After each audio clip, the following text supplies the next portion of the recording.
In this video, I will show how to make a dotted line in Canva. So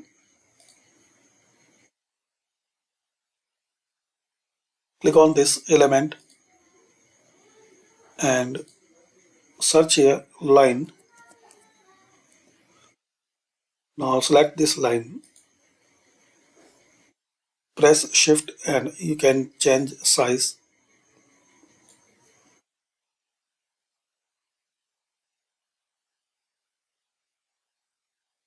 Now select it and click here line style. You can select this dotted.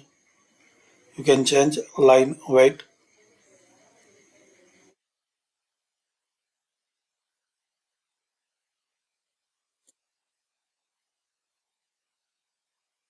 and you can rounded endpoints so it will show as a dotted.